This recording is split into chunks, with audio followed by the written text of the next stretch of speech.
Us, everyone. Welcome to the Kyokushin Shuffle, the Japan Chronicles. I trust you're all well. Let's start off with a big happy birthday to Sosai Masayama, 100 years up above. A big us. All of you, I'm sure, just bowed as well.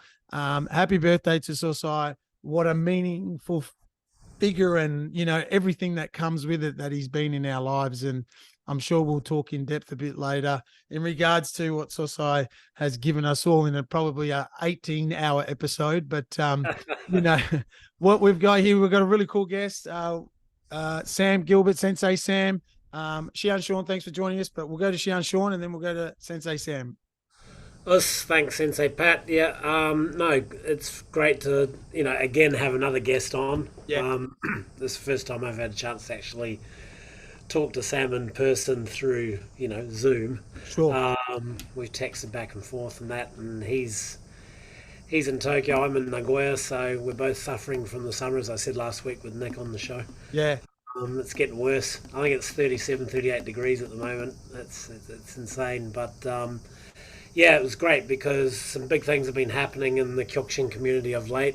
Yep. Shin Kyokushin, led very successfully by Shihan Kenji Midori, and if you don't know who he is, you don't know Kyokushin. I love going back to his world tournament, and just that even that final with Master Shihan, that was just, you watch it now, you still get goosebumps, you know what I mean? But yeah, Shin Kyokushin, what a just a level, I must say, a very level-headed, strong organization that doesn't get caught up in any political bullshit. They just focus on the good of the student, and really successful, and actually they're really well looked after in terms of the way TV networks, well, cable, are behind them and showing these tournaments and things like that. So if you're in Japan and you've got access to cable TV, you're able to catch the action on a regular basis. So, leading in from there, Sensei Sam's just been involved in a huge, as you can see from his background there, very successful tournament that's just been run recently. I think, if I can remember the title properly, Karate Dream or something was it called, Sam? Yes, the Karate Dream Festival. Yeah. So it was just last week. This word festival, yeah. Well, festival anything to make it a party, but so anyway, I mean, maybe we can start off there because there were 3,000 plus participants. It had kumite, it had kata. It was open to not only Shin Kyokushin people but other styles, branch.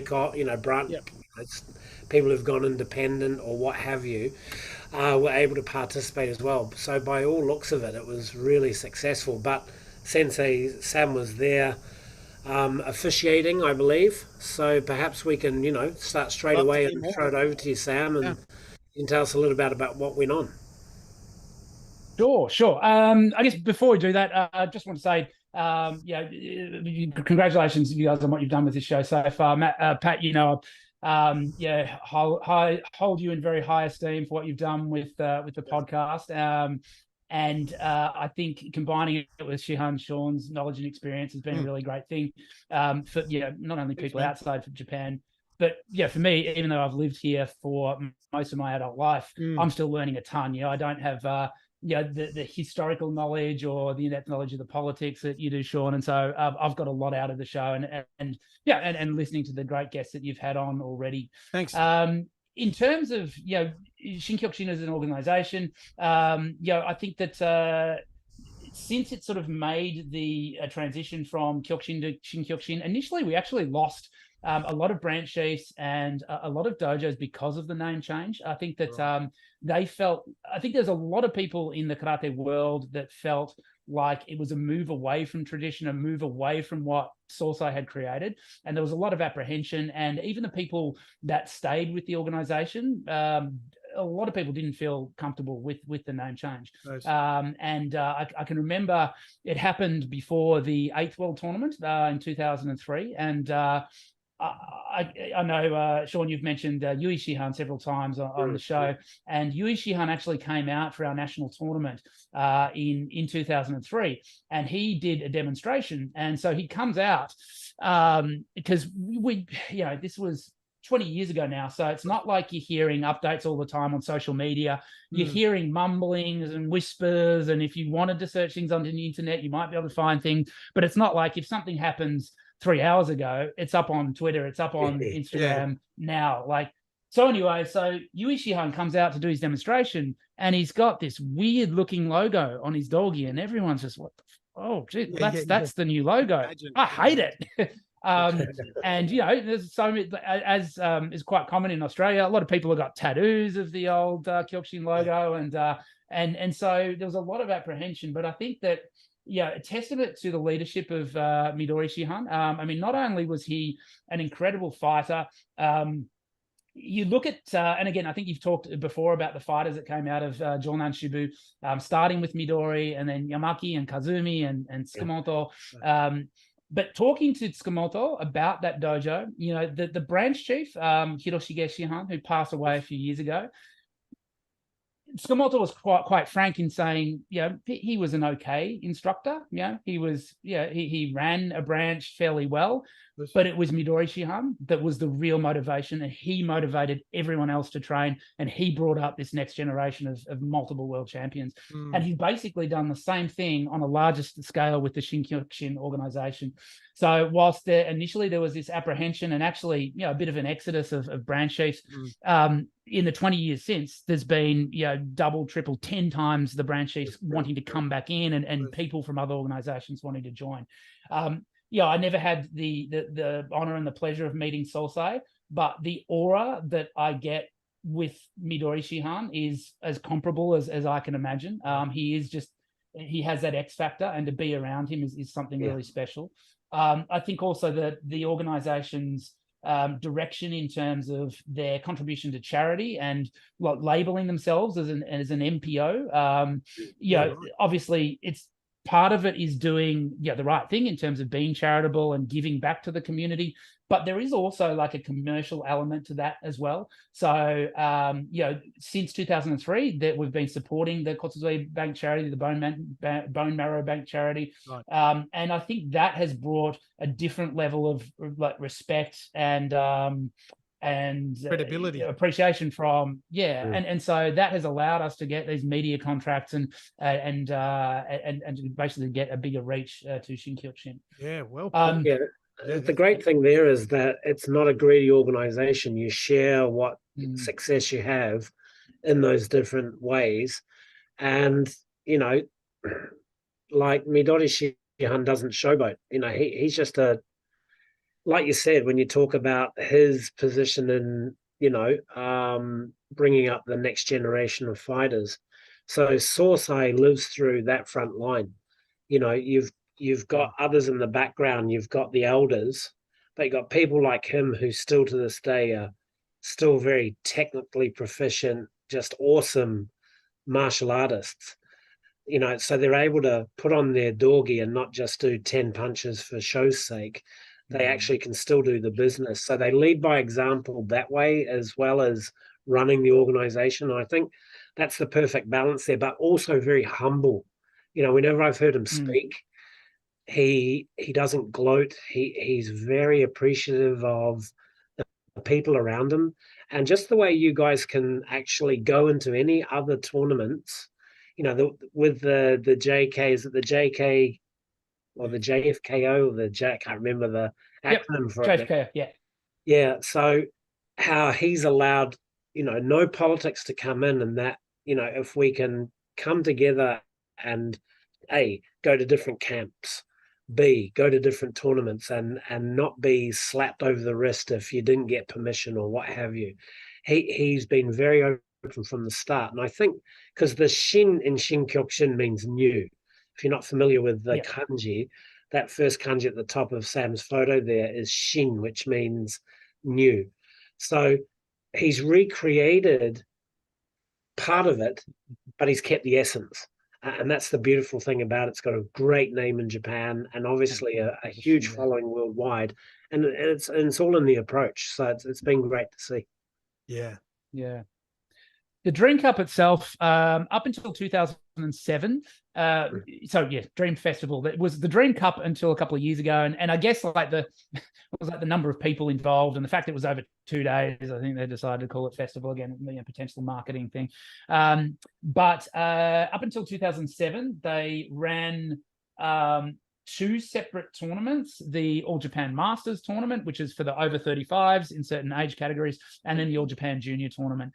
And then 2008, they decided to combine those 2 tournaments and make it, this Dream Cup. So the focus is on, chasing your dream, challenging yourself and setting goals and trying to achieve those, and doing it in more of a family and a community environment where kids and the masters were sort of training for the one event and competing together and sort of bringing that dojo spirit together.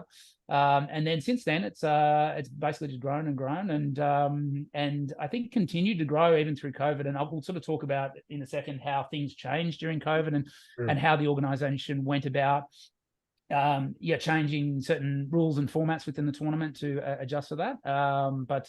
It's as I said, over 3,000 competitors this time, and a really cool event. So that's great. I appreciate the heads up on all that. That's really cool to listen to from someone that's there. And my take on it is, Sensei, is how is the, I guess, what's the word I'm looking for? Is there a tournament structure around what is happening there in Japan? And we're talking Shinkyokushin here. So is this the pinnacle? Is this, I've heard you in the past say, there's a tournament one a month. How does the structure work to get to this? Or is it this and then other prefectures run their tournament and each student / dojo, your dojo, can go to whichever one it wants to go to? Yeah. So, I mean, at each level, there's a national tournament, and the Dream Cup is pretty much the pinnacle for everyone outside the people that are fighting in the open tournaments. So those fighting in like the All Japan Open, All Japan Weight Division tournament, and then you're hoping to get selection for the World Tournament. Those tournaments are the pinnacle for them. But for everyone else, for your juniors, anywhere from like the Yochen, the kindergarten, up to they even have categories for university students, which it becomes a little murky because actually some of the top fighters get to a very high level, especially the females, even definitely at university age. But there's some high school students that have been that have competed very successfully at the world tournament. So for everyone else, this is the pinnacle. In terms of the tournament structure, you go from everything from like dojo tournaments. So you have a smaller dojo tournament. Some branches actually combine their dojo tournament with their grading. So they'll have a grading where they go through your normal, the Kihon, Ido, Kata, and then the Kumite side will actually be in a tournament format. And then you have like prefecture tournaments, and then you have what they call block tournaments. So you have the different regions like Kanto, which is Tokyo, and the neighboring regions like Chiba and Yokohama or Kanagawa, and those, and that sort of forms one block. And there's 7 of those within Japan. So that would be the equivalent to a state tournament in Australia. Right. And then you have the national tournament. So that's basically the way they're set out. But some block tournaments in smaller regions will be smaller compared to for example, Tsukumoto recently held the first ever Tokyo Tall tournament, so the Tokyo Metropolitan Tournament, and that was massive. I think that had over 1,000 competitors, and so, but that's also the pool of Tsukumoto, and these tournaments are open tournaments, so you can have like the Tokyo tournament had people from Kyushu, from all over Japan, and they're also within the branch chiefs in Japan. There are branch chiefs that are good friends from different areas. So you might have someone down in Kyushu who's got really close friends, the branch chiefs up in Hokkaido, and they're like, oh, can you come and support my tournament? So even though it's like a prefectural tournament, you might have fighters from all over the place. You've got the Victorian championships, but the Sydney crew come down, and the Exactly. regional come support, down, yeah, and it's all yeah. good. Yeah, that's cool. Yep. That's cool. Yeah. Yeah. And if So you, what's it like officiating at these? Because obviously now that your fighting days are over, unless you decide to go in the Masters, and live the dream once again. What's it like officiating in Japan? I mean, I've been involved in that myself, Yeah. but I'd like to hear your sort of perspective on it. I mean, now that you obviously act as a ref or a corner judge or whatever it may be. What's that Yeah. experience like for you? Yeah.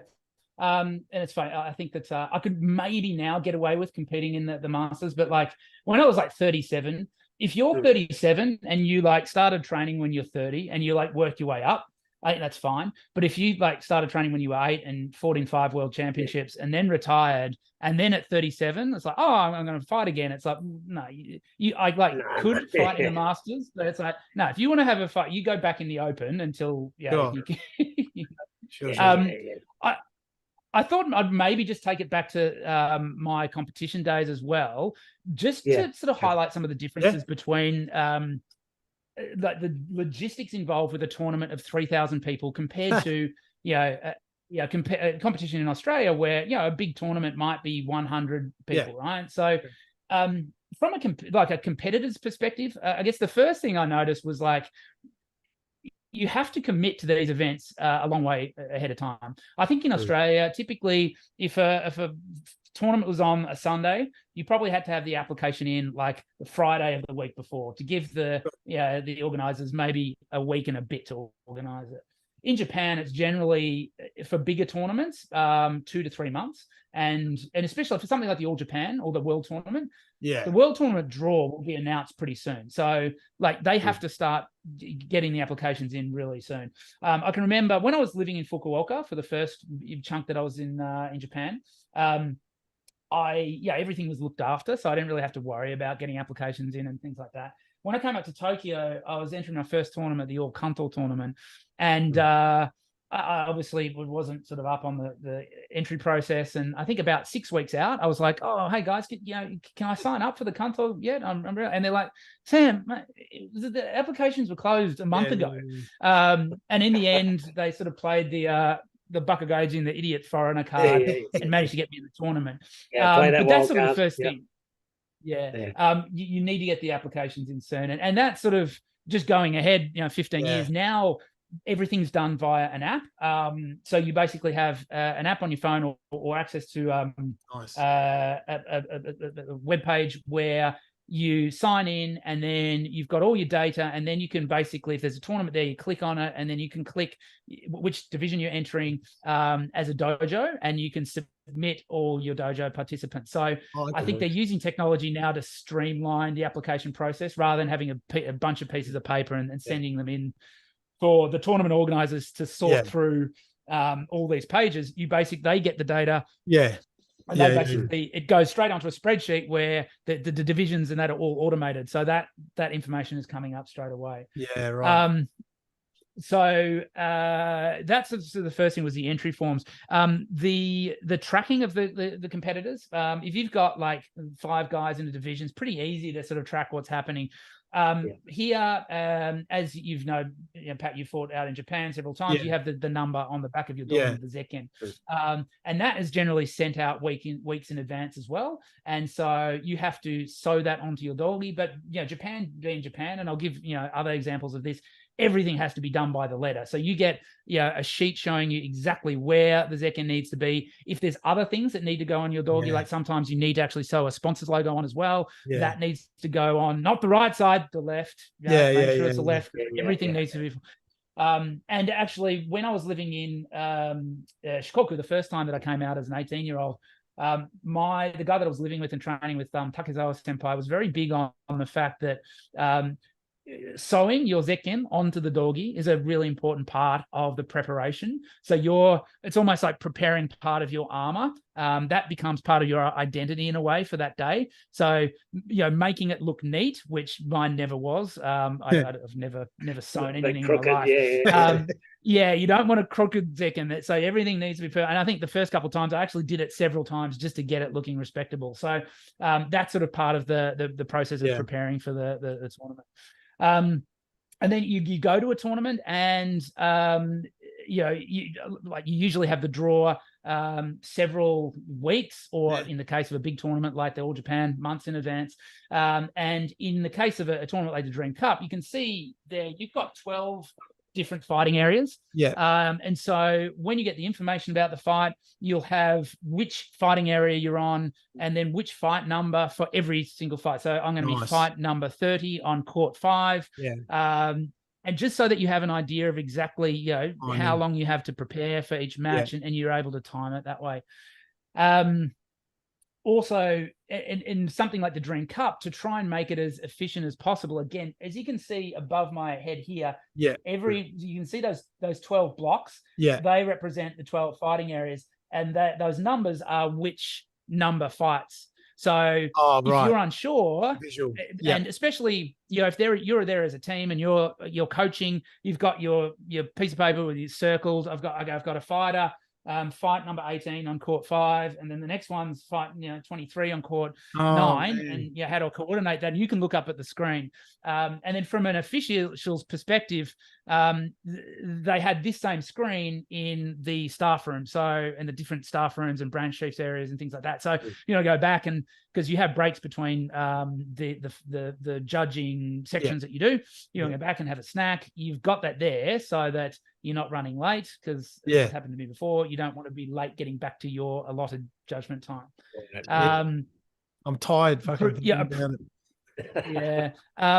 in preparation for like the equipment. So now, traditionally you've got the red sash. If you're in red wrapped around, all the fighters need to provide that for themselves now, because and it makes sense. Like, you don't want to be sort of hunting around for the sashes that have been used from bouts before, and it might have sweat and blood after all the fights and stuff. So all the students have to have their own sashes now. And then also for the divisions where there's headgear, which is most of them at the Dream Cup, you have Velcro stick-on red bits, 1, 2, 3. And they have to be 3. They have to be in specific areas, and the students have them themselves. So basically, all the companies like Isami and Martial World that provide equipment and doggies, they'll have these for sale. So you can basically buy a tournament marker kit. So the fighters will bring that along and make sure they're prepared. And so you're within the draw. You'll look at, if I'm my first fight, I'm going to be in red, but then if I win that, I'm on the bottom. So if I'm in white, so the fighters know, okay, you stick the things on for the first fight, take them off for the second. Obviously they're little kids that have parents and coaches looking after them. But so it's organized in that way. Traditionally, you'll have 3 chairs on each side of the tatami leading up to the fight, and you need to be sitting on the third chair back, ready for the fight that's in 4 fights time. And so the people that are marking off who's here and making sure that they're actually in time for the fight, they'll mark off and make sure that you're sitting 3 fights ahead, so that you're not getting called off. Because there've been times in Australia where you're in the toilet in an RSL club and it's like, find a fighter. in red, Sam Gilbert. What? So you don't know what's going on. So it's that flashback just hit me, and I'm sure it would with you, Sam, when you fought in Japan. When it happened to me, I'm like, what are we sitting here? What's going on? What are we sitting here for? And you've warmed up, we've warmed up. You do the warm up, then you sit down, and then ikiwaki, next fight, next fight, and you, mate, 25 minutes, and then you get up and it's your turn. You're like, And And I think that, and I think you get used to how much like you need to stay warm, and so you sit down just to basically tick the box so that the official knows that you're there. But then you can get up and stand to the side of those seats and move around a little bit. But I think if you're coming to Japan, you haven't fought in Japan, and you're told to sit, then so what happens if I stand up? You're not really sure. So I think that just sort of comes with experience working in that system. As to your question before, as an official, when you're officiating in a big event like this, well, basically any tournament other than the big tournament like the All Japan, where there's typically 1, maybe 2 tatami, you basically, your official team is like a team. So you have your judges and referees. That's one part of it. But then you have like the announcer. So each tatami will have an announcer. They'll have like a couple of record keepers to make sure, they're notating who wins and who loses. They'll have the timekeeper, to throw in the beanbag at the end of the round. And interestingly, over the last few years, they've had big timers in front of the tatami to so that there's not any confusion, because sometimes when like a time stop is called to address a foul or an injury or uniform something, then there's some mix up with the timing, and I think that it's just trying to take out some of that confusion, I guess, so that everyone's on the same playing field. So the time is the time. There's no confusion. So you've got big timers there. So you've got your timekeeper. You've got a guy whose job is literally just to put a flashcard if there's been a chui, a genten, or a wazari. Because that's another thing too. If you're judging, and especially if you're judging 100 fights a day, and you get to the end of the round, it's like, how many chuis were there? So they have basically these big cards that they flip over to remind the judges about any scores that have, or fouls that have occurred. And I've just written down it as I was thinking before. And this is something that I did at the JFKO tournament. I wasn't actually judging or reffing. I was the equipment checker. So you have someone whose responsibility it is just to check the equipment. So you have one person to make sure the person sitting down has the right number, they're ready for their match, 3 matches ahead. And then you'll have, and that person will usually be a volunteer, and they've usually got some experience in karate, but they don't need to be like a black belt or whereas the equipment checker needs to be someone sort of equivalent to a referee or judge sort of status. So they have a strong idea about what needs to be aligned equipment wise. But they were very strict. Give you a bit of room. So we had to. Yeah. No, that's it. I was just saying, I'll give you a bit of room to breathe there, because the detail is unbelievable. Appreciate your notes on that. Well, I think what Sam says there, Japan, it's very much process focused. Yeah, the whole culture. Yeah, it may not be the most efficient way sometimes from a Western point of view, but when it comes to things like this, everything's delegated, so everything runs smoothly. There's no room for error, because it's a group responsibility focused culture as well. So one person's mistake is everyone's mistake, and they take that very seriously. So they want to iron out all those creases before the day. And I mean, I can remember back in the day, when's this, 95, when I first moved over for the last time, because I've been here ever since. Going through, this is before, there were splits upon splits upon splits and what have you, and we never go into that too much on the show. But back then, when the IKO 1 or Matsui's faction was the largest, there was still a lot of process in terms of refereeing, qualifications and stuff. So you had to go and do a ref course, and it was leveled at different stages. So you would do one so that you could act as a corner judge at a regional tournament, for example. I'll just give you a couple of examples here. And then you go up and you do some more seminars or workshops, and then you'd be qualified to maybe be a corner judge at the nationals. But that's a few years later on. And then you do some more, get more experience, and then you get licensed to be a center judge or the ref, the center ref, right? And then that would be domestic level, and then there would be an international license. So it was layer upon layer, but they gave you enough exposure at regional tournaments to gain that experience where there weren't so many people, so that when you came to something like this, which is 3,000 competitors, or the nationals or the worlds, like Sam keeps saying, everyone's on the same page. There's no room for error, because these attract a lot of spectators. So it's not just for the fighters, it's not just for the organizers and the guests that come, but the paying punters that are coming along to see something. They want to see it run smoothly, and they want to be able to look at the booklet they get, work out this, jigsaw puzzle that's happening as they follow the fighters themselves. but that what they see on the page is actually happening right in front of them. And so that there's a lot that goes on behind the scenes there. Whereas I can remember in New Zealand, or it's probably the same in Australia, you get close to a tournament, it's like, okay, let's get the black belts together, and it might be at a camp, or it might be at a black belt training session or seminar, and you'll dedicate some time for refereeing technique. But there's no license as such. There's no sort of driven process. It's like, okay, we're all using the same commands here. Yeah, you know what to say in this instance. And you get that run through it, but you don't get enough exposure on a regular basis like you do here to actually polish your craft. Yeah. You know what I mean? So in Kyokushin, Sam, do you still have that process in place where you got to do, sort of focus workshops on reffing or that anymore, or you're pretty much actually not? I mean, I think that I think that'd be good if they did that. But I know we used to, anyone reffing for the Dream Cup back in the day had to attend a course like on the Friday night before it started. Oh, okay. But they don't really do that anymore. And I guess that they think of it more as like a mentor type of an arrangement. So when you're going through your day as a judge, you'll typically, after every block, so usually there's somewhere between like 8 and 10 fights at a time. And this is another thing, you're sent out in advance, the refereeing team. So it's not just whoever they put together on the day.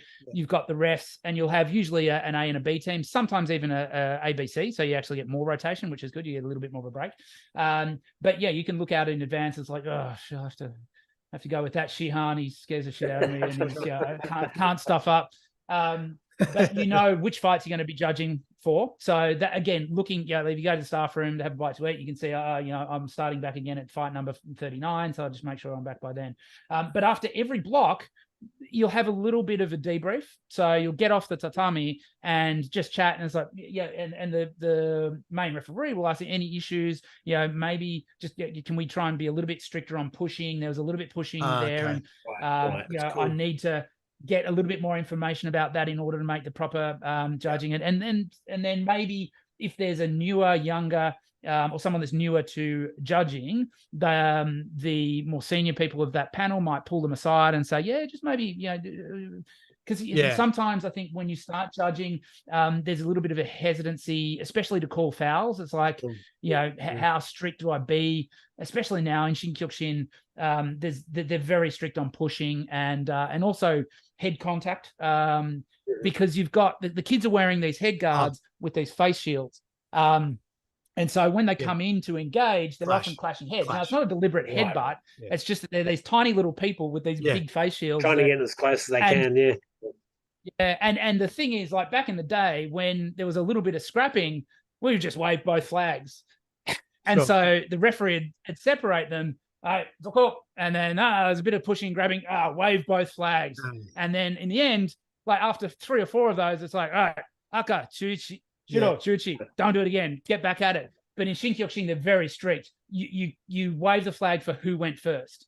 And so to gauge when someone comes in and makes head contact or does a bit of pushing, shoving, maybe there's a little bit of clinching. I was like, who clinched first? Oh, I don't know. And so that can be quite difficult. And sometimes it's a bit of like reassurance from the senior members of the judging panel. It's just, go with what you saw, and we're never going to be right 100% of the time. That's why there's 5 people on the panel. We can sort of support each other, and between the 5 of us, we should most of the time get the right result. But I think, like you said, Sean, it's just all reps. It's like anything, any skill just needs to be done and done again. And so we're so lucky out here that the tournaments are so big. There's so many tournaments that you're doing a lot of reps. And I think, you go to something like the World Tournament, and probably not as much as in the olden days, but people are always bitching about the Japanese judges being biased. I think that's the thing. But I think that you think about the way that the organization is structured, the Japanese judges are just doing so many tournaments, so many fights, doing these debriefing, and you're getting such on the same page that, and also conforming, because, our sport is a subjective one. At the end of the day, it's, who do I think controlled that fight? Like the criteria for judgment, the tatami control, the forward pressure, the kekazu, how many shots you actually landed, and how much damage was done. So there's those three basic elements, and it's up to the individual to interpret which competitor was more superior in those different aspects, but more importantly, which of those aspects they consider more important. And I'm still sometimes out if I'm watching a fight where someone is moving really well, landing hard, landing a little bit more and a little bit harder than the other guy, but the other person is pushing forward and putting more forward pressure on. For me, like combat-wise, I want to be able to hurt the person. I want to be able to hurt the person more. But in Japan, it's a little bit more on this visual control of the match. And so sometimes, I will be in the opposite way. And actually, a couple of times on the weekends, Tsukamoto's like, you still just like the clean technique, don't you? Rather than the forward pressure. And I was like, hey, my set still wins. So then you go I was going to ask you. Sorry, I was going to ask you just in that theme, because you've trained so long there, and with some goats like Tsukamoto and so on. And then just from afar, obviously, when we would get there, and then that last, as we know, that last 30 seconds is that push of control, take superiority of the fight that the Japanese were just sensational at. They just dictated the tempo, and then when it was time to go, that gear change. You would have, am I right in saying when you trained as well, was that a key focus that they were instilling in your game as well? You know what I'm saying? It definitely was. For sure. And actually that was pointed out as a weakness early on. So I did sort of focus on that rush. Because of just the way you're saying how they look at the refereeing, and it's like, now you've caught my eye on that. I mean, I think too, it's the way they train, when the way you train for a tournament here. Like whenever you're on the mat, you always hear the Japanese side saying "last 30 秒," right? So this is the last 30 seconds. 30 is 30 seconds, right? So you got the guys yelling that out, but in the build up to the tournament, and Nick did this, I think, when he went to Montreal. If you have a look at his videos of the thing he did last year in Montreal, right, where he got a guy in the middle and he got a line of people to come in, and he had to spar each person for 30 seconds, and then they would just change and change and change. Okay, and it's just that learning what that 30 seconds is and how to push yourself, and that's a different type of fighting training as well. But that's what the Japanese are really good at. So when you're fighting, you sort of know, okay, this could go either way. You've got a feeling like this is pretty close, but even if you're on top, and again, going back to Nick, I think we were at a tournament, this was maybe 12 years ago, officiating together, a very small thing. But there was a master's section, and there was a few guys over, and Nick was giving them advice, and he said, okay, whatever you do, don't gas out before those last 30 seconds. And those last 30 seconds, even if you feel like you're behind the 8 ball, just try and push them out off the mat for 30 seconds. Just rush them, keep rushing them. And he goes, because look at all the judges, they're Japanese. That's what they're going to be looking at. And it's that last impression that you set could bring the fight back your way. And he goes, he was talking from experience. So it's your sort of, I guess, mental prep as well in that regard. And the way you reflect that into your training is what the Japanese are really good at, because they know what the judges are looking at in that last 30 seconds. Well, so Sensei saying that the reason I brought it up was because you just brought it up, and I'd never heard those three. To be honest with you, I've never heard those three key things as a guide, as a pillar to judge. Okay, what did those three? So that was really cool that you shared that. I mean, you think it, but then it's part of the DNA of the decision for you guys in Shin Kyokushin. Yeah, that's cool. Well, I think even in MMA, I think even like when they go through the rules of the octagon, I think it's what octagon control, effective damage, and I think it's basically the same thing. Couple of you're right. You're right. Hey, so when you sort of.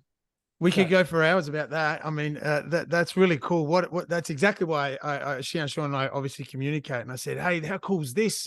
Your post you put up. And I said, we'd love to get, and we had you on our list. And then I said, let's get him on now while the hype of that event and Sensei coming off it. So that's really cool. That was really cool. Are you going to be officiating at the Worlds as well? Or? Yeah, that's what I was No, that's a bit above my pay grade.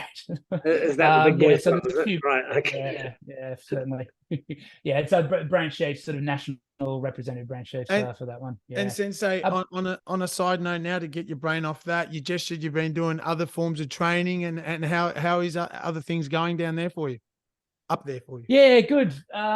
I've I guess the last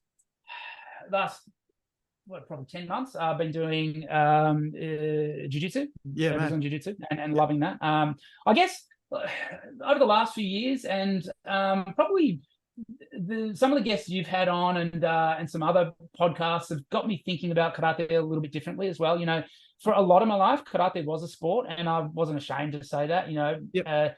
My focus was trying to become world champion, and there wasn't much leeway to focus too hard on the other elements of karate. But then, you know, being retired and not having that as a focus, I've been starting to think more about karate as a fighting art, and trying to include a little bit more of that in the teaching that I do.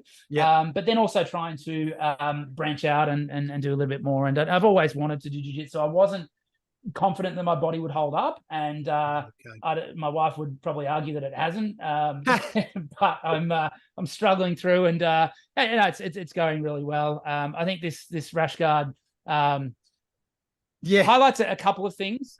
One, my recent fascination with jiu-jitsu. Two, my entrepreneurial spirit, and three, my habit of doing things in a rush and not doing them correctly. I basically just talking with a friend and came up with this tagline: "Stop scrolling, start rolling," because he was there rolling on his phone. It's like, oh, stop that. And it's like, oh, that's actually pretty cool. Let's throw it on a rashi. So I had 25 of these things made up in China, because being a business, you're always looking for these little opportunities, right? But I did it too quickly, and I actually sent the wrong TypeScript to the guy, and so you'll notice that it actually says stop scolding, start rolling. So I had to get that fixed. I think then stop scolding, like crying, like stop. So it's not just in the look; it's okay. Nice. But I'm getting that fixed and sent out again. But I guess doing jiu-jitsu, I mean, it's a completely different thing, and it's a lot of fun because I'm still in that sort of honeymoon phase with the art. But it has made me doing the jiu-jitsu training and looking at the way it's taught. It's made me think about karate in a little bit of a different way, and focusing a little bit more on the tactical side, because when I was competing in karate, it was, for me, very much about like technicality and physicality, not so much about tactics. So I was very good as a technician, and I was reasonably strong and had very good stamina, and I could basically get by on that. But then going to the tournaments now, especially as a judge, I'm sort of thinking about how the tactical side sort of works in with that. And when you're doing jiu-jitsu, if you're sparring with someone who's much higher level than you, they're not thinking about reacting to your technique that you're doing now. They're thinking about how they're going to react and how that's going to force you to react and how they're going to react to your reaction. And they're like 4 or 5 steps ahead. And I'm now sort of watching karate with the view of, all right, how are you going to, and training with that sort of process in mind. How's this person going to react to what I'm going to do? And then how am I going to react with that? And almost sort of setting up a little bit more traps. And it's probably something that would have benefited me 25 years ago when I was competing, but it's an interesting thing, and I'm sort of really enjoying going through that process, and it's always good to sort of change your perspective and learn new things once in a while. Absolutely. I'm going through the similar journey as you, and I've been doing it similar, and the thing I've noticed a lot is 2 sides. One of the key ones is, and I haven't spoken openly about this, but one of the key ones is, I'm not the teacher. It's not my dojo. So I get to just listen and learn, and my brain has just grabs everything. Yeah. And I'm not in a controlled hat on. I'm relaxed. I get to chill out, and I get to learn and get back into it. And again, your fourth band said, say I'm third in the respective years, and it got to that point as well. I've achieved, I've committed and given everything to the arts. And then number 2 was the lapel. I love the lapel. we use our lapel in Kyokushin, and the lapel gives everyone the shits. And no one, I guess, listens to it that trains with me in jits, but I'm a mad fan of the lapel. I grab the lapel, I use it, and I'm just going to work on it. And there's all these movements we do that get the lapel in, like this one, for example, right? Yeah. And you get the lapel there, and there's some really cool stuff. And again, then there's the other side of it, hey Sensei, where you have to tap. You just got mauled, and you got to go through the whole, like, what the fuck? How'd you do that? How did that just happen? And that's another great eye-opening part. How are you going with things like that? The tapping, like, I think I went through my karate competitive career with, I guess, the normal amount of ego that one does. Sure. And I think I got rid of that there. So I walk into the jiu-jitsu, I have no trouble getting. I'm still very competitive. Yes. But I don't feel like I've got anything to prove. So if I have to tap, I tap. And I know firsthand the consequences of not tapping, because I understand musculoskeletally what is going to give way. Yeah, you would. Yeah. But actually, and I think I posted this on my Instagram a while ago, I did have a hyperextended elbow, which I had to take some time off for training, and I sort of posted my rehab journey, the progressions that I went through. But like the lapel, I think there's nothing more satisfying than taking a piece of someone's clothing and choking them with it. I think it's just brilliant. But even like maybe controlling, that's another rash guard. There's nothing more satisfying than the That's lapel. actually a really good idea, because I am looking for other taglines and making this a little bit more of a shop where people try and get some more creative rashy taglines. Get people to send them different phrases, and you can just sort of bring them all together. Have a series on this, a series listeners, on that. comment. Let Sensei Sam go for it. Yeah. Hey guys, we've got 5 more minutes left. It's flown as always, and but we can continue on for another 5. Sensei Sam, so what continues on through? You've done a massive event like this, Shin Kyokushin. Great detail. Loved hearing it, and I'm sure you could talk for days about your organization that you've been with. Where to from here? When is the world tournament? What's happening at your end in Japan? I guess just very quickly, the other thing I wanted to touch on was how things changed during COVID and how that's actually continued on, because for the first year, 2020, basically all the events were cancelled. When they went back to doing events, it's like, well, how can we make this as safe as possible? And they basically, instead of just doing all the divisions all at once, so basically start at 9 a.m, first round of this, all the way through, and second round all the way through, they've broken it up into sections. So you basically have 3 sections. So you have a certain amount of divisions starting at 9 o'clock, the next division's starting at 11:30, and then the next division starting at 2:30. So that way, you've only got a certain number of people in the facility at once. During COVID, for most of the tournaments, including the Dream Cup, you could only have 2 supporters, like 2 seconds, with you in the whole arena. Which, I think that was for the Dream Cup. For other tournaments, you could only have 1. So we would have kids fighting, and only 1 parent could go and watch. Like, it was pretty strict like that. But and then they'd have, like, with the face face guards for the headgear, you basically have this inner plastic shield which goes inside the headgear to guard against the spit. And they've just taken that out now. And basically you would wear your mask until you got onto the 3rd seat back, and then there was a rack where you could put your mask, put your headgear on with the shield, and then you come off the mat, take the headgear off, put your mask on. It was very systematized. But what they've actually kept that sectioning in place, not only for the Dream Cup, but for all the other tournaments here. I think they've realized that it just makes it a lot cleaner, less people in the arena. I think that it takes away a little bit in terms of, like, the build up for the finals going on all throughout the day. But I think that the benefit of having less people in it at a time definitely outweighs that. Wow. So I think that's one major change that they've made as a result of COVID. This has actually been beneficial. The World Tournament is October 14th and 15th. And so, it's in Japan. It's all about, will Japan manage to hold on? Because in Shin Kyokushin, the Japanese still haven't lost. And I think the rest of the world is like a little bit of, can we beat Japan? But they're less focused on that. Like, I think it's very much us against them in Japan. But for the rest of the world, it's they're focused on their own countries and their own fighters. And yeah, I mean, I think that it'll be tough for Japan. I think we'll have to get you back on when that after or probably afterwards would be best day to summarize it all. That'd be fantastic. Yeah, for sure. Yeah, I'd love to. Well, that's epic. That's great. Yeah, Sean, you got anything else to add for Sensei before we leave? No, just exciting to hear the goings on. And I think, Sam really explained it well. For those that haven't been to Japan for a while or don't get to see what goes on behind the scenes, I think what you've done is explained, you've unpacked a lot of detail in a really easy to follow way. So I really appreciate that. It sounds like you're enjoying your martial arts journey, and, I mean, Sensei used to say it's all in the reflection. That way to improve as a martial artist is how we reflect upon what we're doing. And I think that you can put that into any part of your life anyway. But obviously with your cross training in jiu-jitsu and that now as well, it's complementing your karate, or it's giving you a different perspective on that too. Like you said, the tactics and stuff like that.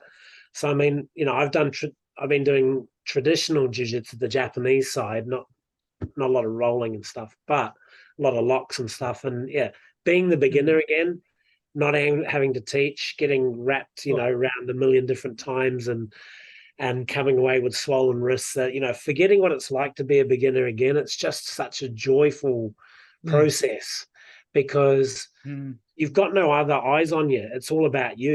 You enjoy the growth that you experience, and you take those small steps again, and you don't have to think, okay, well, what am I gonna do tonight? It's all done for you. So you can just sit back and, like Pat said, absorb it like a sponge. But I think the beauty of all three of us is that we've already got our base in karate. So whatever we do outside of that complements what we're doing inside our own karate sort of life as well, because we can see the connections. And I mean, I personally feel that, but that certainly reminded me, what you're talking about there reminded me of that aspect of it as well. It's a lifelong journey, your fighting days are done, but now you get to grow as a karateka in a different way, or as a budoka, a martial artist, by venturing out. And I think that's something we should all, that's what Sensei did. So, and so if we're following his path and, in a sense, we should challenge ourselves as well. So, thanks for that. It was really enlightening. Sensei Sam, thanks so much. We really appreciate your time. We're all busy. It was great to lock this in because it was looking like it was going to be 2 years. Yeah, it was touch and go. We'll catch you. Glad we can make it work. Thank you so much, Abigos. Have you got anything else to add, Sam? It's up to you. No problem. No, just appreciate your time, guys. Always great to chat, and great to chat to first time, Sean. And as I said, love what you guys are doing with the show. Keep it up. Thanks, Sam. And love to chat again soon. Happy birthday to Sensei Masatatsu Oyama, 100 years old today. Happy heavenly birthday to Sensei. Also, everyone, thanks for listening to the Japan Chronicles. Arrivederci. Keep training hard.